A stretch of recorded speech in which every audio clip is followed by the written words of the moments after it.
Salut, moi c'est Thomas, je suis expert comptable et spécialiste de la facturation électronique chez Time. La facturation électronique obligatoire à partir de septembre 2026. De quoi parle-t-on? La facturation électronique est un terme que l'on entend de plus en plus et il est parfois compliqué de comprendre à quoi il fait référence. Cette vidéo va tout vous expliquer et la facturation électronique n'aura plus de secret pour vous. Facturation électronique, e-invoicing, e-reporting, annuaire, PPF, PDP, autant de mots que l'on entend souvent et que l'on a du mal à comprendre. Mais de quoi parle-t-on concrètement?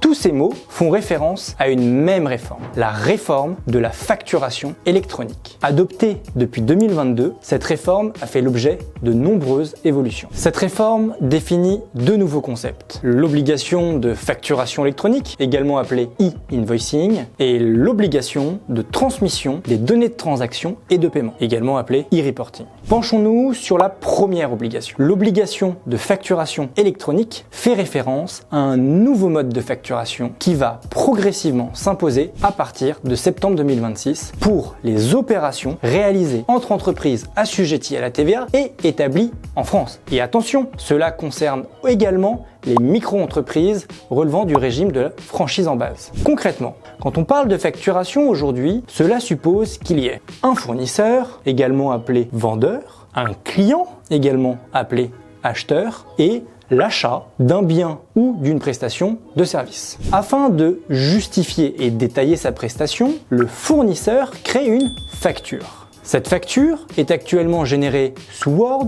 Excel ou via un logiciel de facturation, comme Time par exemple. Généralement, il s'agit d'un PDF. Ce PDF est transmis du fournisseur à l'acheteur par mail ou par courrier. Voici le processus de facturation actuel tel que vous le connaissez. Demain, cela n'est plus possible. Cela se traduit par deux changements majeurs. Tout d'abord, le format de la facture évolue. On ne pourra plus générer un simple PDF.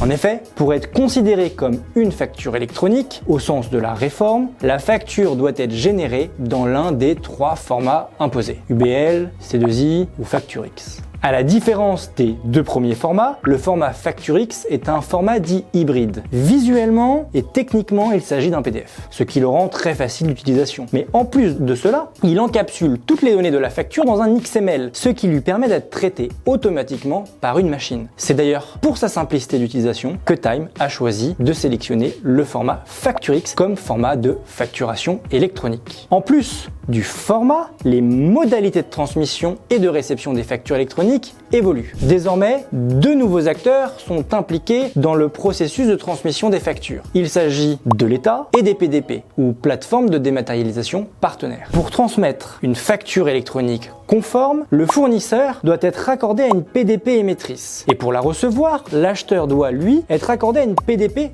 réceptrice. Ces plateformes sont des partenaires immatriculés et habilités par l'État pour garantir et optimiser la bonne transmission des factures entre les acteurs. Elles jouent également un rôle d'extraction des données des factures pour transmission à l'État. En synthèse, pour émettre une facture électronique, un fournisseur devra être capable de générer une facture dans un format conforme et devra la transmettre via une PDP. Pour recevoir des factures électroniques, un acheteur devra, lui, être raccordé à une PDP. Si vous utilisez Time, vous êtes déjà équipé d'un outil qui sera 100% compatible à la facturation électronique. Donc, pas d'inquiétude, vous serez prêt à temps. Grâce à Time, vous pourrez facilement, depuis un même outil, générer toutes vos factures dans un format FactureX, recevoir toutes vos factures d'achat relevant ou non du invoicing en étant nativement connecté à la PDP de Time et le tout 100% gratuitement.